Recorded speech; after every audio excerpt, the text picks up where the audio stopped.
Cinema ലോകത്തെ വാർത്തകളും വിശേഷങ്ങളും അറിയാൻ ഈ ചാനൽ സബ്സ്ക്രൈബ് ചെയ്യൂ.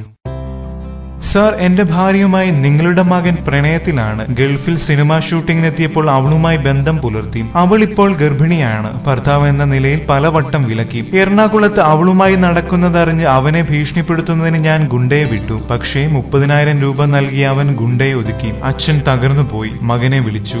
മകൻ മറ്റാരുമല്ല, നമ്മുടെ ഇഷ്ടനടൻ ഉണ്ണിമുകുന്ദൻ. ഇനി കാര്യങ്ങൾ ഉണ്ണിമുകുന്ദൻ പറയും. ഞാൻ ഇതിൽ വീണുപോയോ എന്ന ശങ്ക അച്ഛനുണ്ടായിരുന്നു. അത്രയ്ക്ക് വിശ്വസിപ്പിക്കും വിധം തെളിവുകൾ വിളിച്ചയാൾ കൊടുത്തിരുന്നു. എറണാകുളത്തെ ഒരു ഹോട്ടലിൽ നിന്ന് ഇറങ്ങി വരുന്ന ചിത്രം, അയാളുടെ ഭാര്യയുമായി ഫേസ്ബുക്കിലൂടെ നടത്തിയ അശ്ലീല ചാറ്റിംഗിന്റെ പട്ടിക. ഞാൻ ധൈര്യത്തോടെ നിന്നു. അച്ഛൻ അയാളോട് കേസ് കൊടുക്കാൻ പറഞ്ഞു. അപ്പോൾ അയാൾ ഗൾഫിൽ നിന്നുള്ള നെറ്റ് കോൾ വഴി വിളിച്ചിട്ട് പറഞ്ഞു, ഉണ്ണി ഭാവിയുള്ള നടനല്ലേ, അവിവാഹിതനല്ലേ, അവന്റെ കരിയർ നശിപ്പിക്കണോ, നമുക്കിത് ഒത്തുതീർപ്പാക്കിക്കൂടെ? പണം നൽകി ഒത്തുതീർപ്പാക്കുന്നതിനെ കുറിച്ചാണ് പറഞ്ഞത്. താൻ ഒരു ഭർത്താവല്ലേ, പോയി കേസ് കൊടുക്കടോ എന്ന് ഞാനും പറഞ്ഞു. പിന്നെ വിളിച്ചില്ല. 3000-ലധികം ഫേസ്ബുക്ക് അക്കൗണ്ടുകളാണ് എന്റെ പേര് ഉപയോഗിച്ച് പ്രത്യക്ഷപ്പെട്ടത്. യഥാർത്ഥത്തിൽ ഉള്ളതിന് പുറമെ സ്വകാര്യ ആവശ്യത്തിനാണ് ഈ അക്കൗണ്ട് ഉപയോഗിക്കുന്നതെന്ന് പറഞ്ഞാണ് അതിന്റെ ഉപജ്ഞാതാക്കൾ പെൺകുട്ടികളെ വശീകരിക്കുന്നത്. ഒരു പ്രമുഖ ഓട്ടോമൊബൈൽ സ്ഥാപനത്തിന്റെ മാനേജർ എന്നെ കാണിക്കാമെന്ന് പറഞ്ഞ ഒരു പെൺകുട്ടിയുമായി 8-ലധികം തവണ മൂന്നാറിൽ കറങ്ങി. വിയ്യൂർ പോലീസിൽ കേസു നൽകി. പോലീസ് ഇടപെട്ടതുകൊണ്ടാണ്, അല്ലെങ്കിൽ ഞാൻ തന്നെ അയാളെ കൈകാര്യം ചെയ്തു പോയേനെ.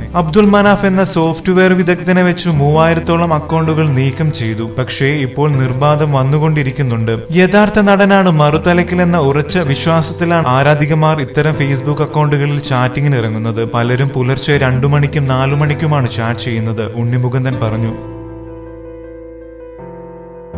കൂടുതൽ സിനിമാ ലോകത്തെ വാർത്തകളും വിശേഷങ്ങളും അറിയാൻ സബ്സ്ക്രൈബ് ചെയ്യുക. നന്ദി.